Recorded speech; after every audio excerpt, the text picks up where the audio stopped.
Push the baby out, Elena. Push. Or I swear to God, I'll make sure you never see daylight again. The voice wasn't a doctor's. It belonged to Beatrice Sterling, standing over me in the private birthing suite of the estate hospital wing, her silk blouse pristine even as sweat, beaded on my forehead and pain-ripped, through my body like wildfire. No nurses, no Julian. Just her, eyes glittering with something darker than hatred. Something triumphant. I gripped the bed rails, gasping between contractions, staring up at the woman who had spent 5 years trying to erase me. You drugged me, I managed, voice raw. You're trying to kill us both. She smiled then, a thin, bloodless curve of red lipstick. Not kill, darling. Reposition. The child is a Sterling. You were only ever the vessel. Once he's out, the paperwork is already signed. You'll be declared unfit. Postpartum psychosis, they'll call it. And then... She leaned closer, breath cool against my fevered skin. Then you disappear. Quietly, like the others. Another contraction tore through me. I screamed, not just from pain, but from the sudden, crystal-clear understanding that this wasn't a fantasy of revenge anymore. This was happening. Right now. In real time. While the rest of Austin believed I was resting after a difficult pregnancy, Beatrice was orchestrating the final act of my erasure. But she had made one fatal mistake. She thought I was still the frightened garden girl she could break. She had no idea that even as labor tore me apart, my phone, hidden inside the pillowcase, beneath my head, was live streaming. Every word to Marcus, to the FBI field office, to the encrypted server that held every forged document, every bank transfer, every whispered confession she had ever made about the Ponzi scheme. The red recording light blinked once, steady as a heartbeat. I locked eyes with her, pain sharpening my voice into a blade. You should have checked the pillows. Beatrice, I whispered through clenched teeth. You really should have. Her smile faltered for the first time in 5 years. And in that frozen second, before the next contraction, before the sirens that were already screaming closer down the private estate road, I knew the ending had already been written. Not by her, by me. I was standing at the altar in a $20,000 Vera Wang gown, the Austin sun setting behind the limestone arches of the Sterling estate, casting long shadows that seemed to stretch like accusing fingers across the manicured lawn. The air was thick with the scent of white roses and freshly cut grass, a facade of perfection that hid the rot beneath. My mother-in-law, Beatrice Sterling, leaned in under the pretense of straightening my veil, her manicured nails brushing against my skin like icy talons. She didn't offer a blessing or a warm embrace. Instead, she slipped a cold, clinical envelope into the lace glove covering my trembling hand and whispered, her voice laced with venomous sweetness. The results came back early. Elena, the charity case is over. You have until the end of the reception to pack your bags before we call the police for fraud. My heart hammered in my chest, a wild drumbeat echoing the distant hum of the string quartet playing Mendelssohn's Wedding March. I glanced at Julian, the man I was supposed to be, renewing my vows with after 5 years of what I now knew was a meticulously constructed lie. He stood there in his tailored tuxedo, looking not at me with love or even feigned affection, but at his Rolex watch, as if this ceremony, this renewal of our supposed eternal bond was just another board meeting running overtime. His eyes, once so captivating with their stormy blue intensity, now seemed hollow, devoid of any soul. They had no idea that I wasn't just the garden girl from the suburbs anymore, the naive landscape architect they had plucked from obscurity to play the role of the dutiful wife. No, I had transformed in the shadows of their cruelty. I was the architect of their downfall, the one who had already signed the warrants that would shatter their dynasty into irreparable fragments. As the officiant cleared his throat to begin, I felt a surge of icy resolve course through me. This wasn't a wedding. It was a war, and I was about to declare victory. My life before Julian was simple, grounded in the earth I loved so much. I grew up in a modest suburb of Austin, the daughter of a single mother who worked 2 jobs as a nurse to keep our tiny bungalow afloat. Mom taught me the value of hard work, of coaxing beauty from barren soil. I became a landscape architect, designing gardens that brought peace to chaotic lives. My hands were calloused from digging. My clothes often dusted with dirt, but I felt alive in the rhythm of growth and renewal. Then came Julian Sterling. We met at a charity gala where I was overseeing the floral installations.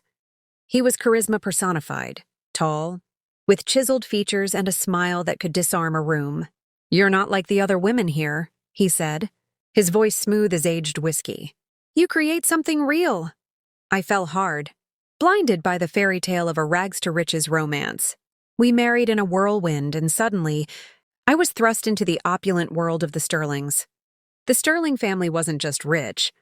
They were untouchable, a dynasty built on real estate empires that spanned Texas and beyond. Their Austin estate was a sprawling, limestone mansion with marble floors that echoed like a tomb, crystal chandeliers that dangled like nooses, and walls lined with portraits of stern ancestors who seemed to judge every step. Julian was the golden boy, heir to it all, with a public persona of philanthropy and political ambition. But behind closed doors, the facade cracked. Beatrice Sterling, his mother, was the queen bee, a woman in her late 60s with perfectly coiffed silver hair and eyes like sharpened steel. She practiced a specific kind of Southern cruelty, the kind wrapped in sugar and "bless your hearts" delivered with a smile that never reached her eyes.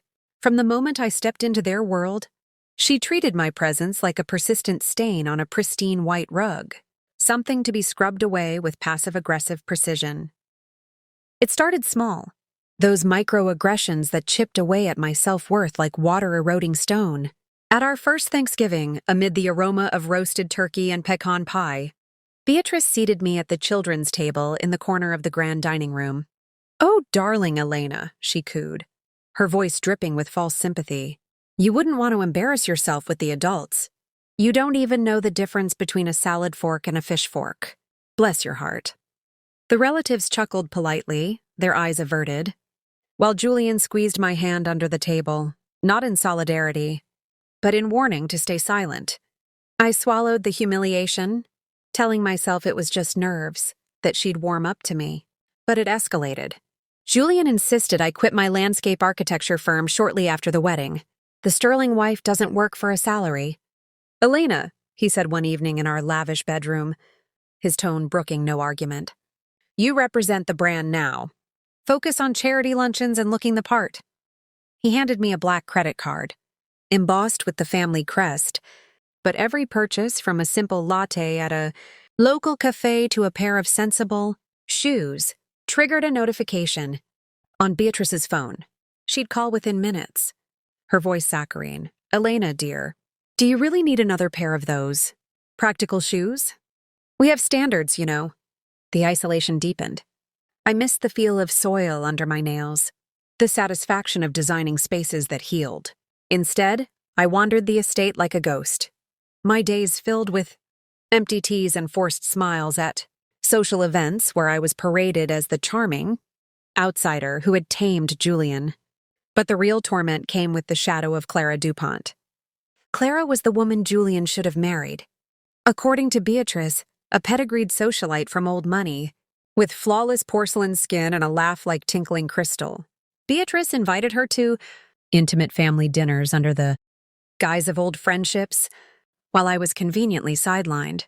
One evening, I dressed for what I thought was a family gathering, only to be told by the staff on Beatrice's orders that it had been canceled due to unforeseen circumstances. Later, photos surfaced on social media. Julian and Clara, arm in arm, toasting with champagne. When I confronted Julian, tears stinging my eyes, he dismissed me with a wave. "Don't be dramatic, Elena, it's just networking." But the earrings were the breaking point. I found them in Julian's car one rainy afternoon, nestled in a velvet box from Tiffany's, diamonds that sparkled like captured stars. Far too extravagant for a casual gift. They weren't for me. The card read, "To Clara, for understanding the pressures." My stomach churned as I confronted him in our study, the box trembling in my hand. "What is this, Julian? Are you cheating on me?" He didn't flinch. His eyes turned cold, like a winter storm freezing everything in its path. Elena, don't be common, he sneered, leaning back in his leather chair. Clara understands the pressures of my life, the deals, the politics. You're just here to look pretty and keep the house quiet. That's your role. The words sliced through me, deeper than any knife. I felt small, insignificant, a prop in their elaborate play. That night, I cried myself to sleep, clutching my pillow as sobs racked my body. How had I become this? A woman who had once commanded teams of contractors, reduced to a decorative accessory? The emotion was raw, a mix of rage and heartbreak that simmered beneath the surface, waiting to boil over. Yet, in expanding this tale, let's introduce a twist. During one of my garden walks, to escape the mansion's suffocating walls, I stumbled upon an old journal hidden in the estate's greenhouse. It belonged to Beatrice's mother-in-law, a woman who had endured similar torments decades ago. The entries revealed Beatrice's own hidden vulnerability. She had been the common bride once, married into the Sterlings for her beauty, not her bloodline. She had suffered miscarriages, blamed on her inferior genes, and her cruelty was a mask for her own buried pain. This discovery humanized her in my eyes, if only momentarily, adding layers of complexity to my hatred. Was she perpetuating the cycle out of fear? It didn't excuse her, but it fueled my resolve to break it. As the months dragged on, the cruelties piled up like storm clouds. Beatrice would accidentally spill red wine on my dresses at parties, then laugh it off as clumsiness. Julian's late nights became more frequent, his cologne often laced with Clara's perfume. I began to question my sanity, wondering if I was truly unworthy. But deep down, a spark of defiance flickered. The gardener in me knew that even in the darkest soil, roots could take hold.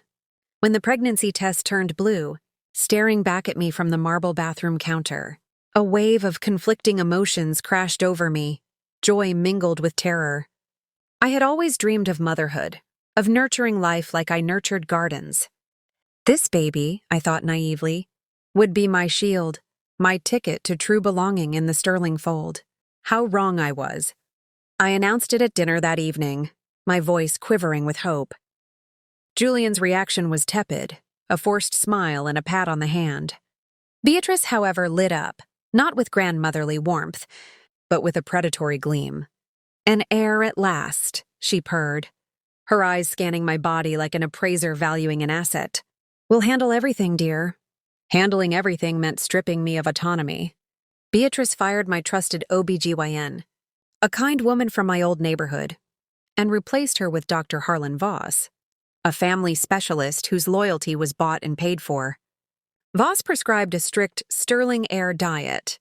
No caffeine, no sugar, only organic meals prepared by the estate's chef under Beatrice's supervision. I was confined to the grounds, my walks now monitored by a driver who reported every move. He wasn't just transportation. He was a spy, his eyes following me like shadows. The isolation amplified my fears. As my belly swelled, so did my anxieties about motherhood. Flashbacks haunted me. Memories of my own mother's struggles, working endless shifts while I fended for myself. What if I failed this child? What if the Sterling's toxicity poisoned us both? Nights were the worst. I'd lie awake, hand on my bump, whispering promises to the life inside me. I'll protect you, I'd say, tears soaking my pillow. The emotion was visceral, a fierce maternal love intertwined with dread. One fateful night, Julian left his laptop open in the study, the screen glowing like a beacon in the dim room. I wasn't snooping, at least. That's what I told myself, but a notification pinged. Trust restructuring, the EV asset.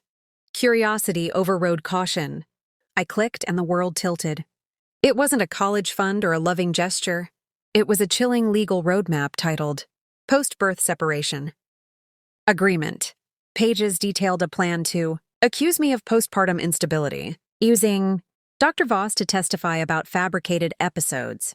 Julian would gain full custody, while I'd be exiled with a paltry $50,000 settlement and a gag order. The calculations were cold. Child support estimates, asset divisions, even a clause for reputational damage control. But the gut punch? The document was dated 6 months before my pregnancy. This wasn't reactive. It was premeditated. They had chosen me as an incubator from the start, a healthy, unassuming woman to bear the heir without claiming the throne. My blood ran cold as I scrolled, tears blurring the screen. Betrayal burned in my chest, a fire that consumed any lingering love for Julian. Digging deeper into the files, I uncovered evidence of a previous victim, a woman named Sophia, Julian's college fling, who had mysteriously disappeared after a pregnancy announcement. Bank records showed a large payout, and a hushed hospital report hinted at coerced abortion. Sophia was alive, living in obscurity, but her story mirrored mine. This revelation shattered me, evoking waves of empathy and horror. I wasn't the first. How many others had they discarded? The knowledge fueled my silent rage. I played the part, smiling at prenatal checkups, enduring Beatrice's advice on proper heir rearing. But inside, I was fracturing, my emotions a storm of grief for the life I thought I had in fury for the one they planned to steal. I didn't cry after discovering the documents. Instead, a steely resolve settled over me like armor. I couldn't run, not yet. I needed proof, leverage. Using my supervised garden walks, I slipped away to meet Marcus, a forensic investigator I'd connected with years ago during a fraud case at my old firm. He was grizzled, trustworthy, with a knack for uncovering buried truths. While the Sterlings orchestrated their lavish vow renewal to bolster Julian's political campaign for state, Senate invitations sent to Texas's elite, themes of family unity plastered everywhere, Marcus and I delved into the underbelly of the Sterling Foundation. Posing as a charitable entity, it funneled donations into investments, but our digs revealed the rot. The shocking discovery unfolded over late-night encrypted calls. The Sterlings weren't just mean. They were bankrupt. Their opulent lifestyle, the private jets, the yacht in Galveston, the estate's upkeep was propped up by a massive Ponzi scheme. They targeted elderly investors in rural Texas, promising high returns on real estate bonds that were fictitious. Millions siphoned, lives ruined. And the cruelest part? My name, Elena Vance Sterling, was listed as the registered agent for 3 shell companies holding the debt. If it collapsed, they'd pin it on me as financial mismanagement, portraying themselves as victims. Emotionally, this crushed me. I had flashbacks to my mother's struggles, scraping by after my father abandoned us. How could they destroy innocence like that? I broke down one night in the greenhouse, sobbing into the soil, feeling the weight of their sins on my shoulders. But it also ignited a burning justice. The affair with Clara? Not mere romance. Her father, Judge Harlan DuPont, was slated to preside over my instability. Hearing, a conflict of interest buried in bribes. It was a web of corruption, Clara the bait. In Marcus's files, we found Julian's secret, a gambling addiction, debts to underground bookies totaling millions. The Ponzi scheme wasn't just greed, it was desperation to cover his losses. This humanized him briefly, revealing cracks in his golden facade, but it also made him dangerous, willing to sacrifice anyone, including our child, to stay afloat. Our alliance grew, Marcus becoming a father figure, offering the support I craved. We gathered evidence meticulously, my heart pounding with every risk. For 4 agonizing months, I embodied the doting, dim-witted wife. I endured Beatrice's barbs about my common mother, my ill-fitting clothes, my lack of pedigree. "Elena, dear, your background is quaint," she'd say at breakfast, her smile a dagger. Julian's office nights with Clara continued, his returns reeking of betrayal. Each insult fueled my fire. Behind the veil, I was a phantom operative. I used my meager allowance for untraceable burners and encrypted drives. I recorded dinners where Beatrice boasted of skimming the foundation, her laughter echoing as she described duping those simple folk. I photographed, forged signatures Julian nonchalantly added to documents on my desk. Assuming my ignorance, an unlikely ally emerged. Arthur, the family butler, a stoic man in his 70s who had served for decades. One evening, as he served tea, his hand trembled. "I've seen them ruin lives, miss," he whispered. My own sister invested, lost everything. He provided the library safe's key, revealing original ledgers, damning proof. Midway, Clara approached me secretly at a charity event, offering a bribe, $1 million to abort and vanish. "It's for the best," she said, eyes pleading. This moral crossroads tested me. Temptation flickered, but maternal love won. I recorded the encounter, adding it to my arsenal. I contacted the SEC and FBI, handing over evidence but pleading. "Wait for the vow renewal." They agreed. Seeing the publicity value, my emotions swirled, fear of failure, exhilaration of empowerment. I was no longer the victim. I was the storm. The vow renewal dawned clear and cruel, the estate buzzing with caterers and florists, guests, Texas power brokers, politicians, socialites, milled under tents, champagne flowing. I glided in my Vera Wang, bump hidden under layers, heart racing. Under the arch, Julian recited vows of loyalty, his words hollow. Beatrice slipped me the envelope, a fabricated DNA test claiming the baby wasn't his. Her whisper a hiss. Fraud. I seized the microphone, voice steady. "Julian, your mother handed me a DNA test. Funny, I have results too, for the Sterling Foundation." Signaling the booth, screens lit with evidence. Forgeries. Affair photos, bank statements. Gasps rippled as $40 million offshore accounts scrolled. "The Sterling name is built on stolen dreams," I declared. Chaos erupted. Beatrice lunged, screeching, "Peasant liar!" She pulled a hidden phone, attempting to delete remote servers. But Arthur had sabotaged it earlier. FBI agents stormed in, sirens wailing. Julian was cuffed, pleading. Clara fled. Beatrice collapsed, her empire crumbling. I dropped my veil in the dirt, walking free, emotions cresting in triumphant release. In the North Carolina mountains, I rebuilt, my firm thriving in native restorations. The estate became a park, Julian imprisoned for 15 years, Beatrice in jumpsuits learning humility. I learned, when buried, grow. My child thrives, roots strong in honest soil. What would you have done if you heard those words while in labor? Run, fight, or something colder? Comment below. And if you want more stories where the buried finally rise, subscribe and hit the bell. The long game is brutal, but the payoff is forever.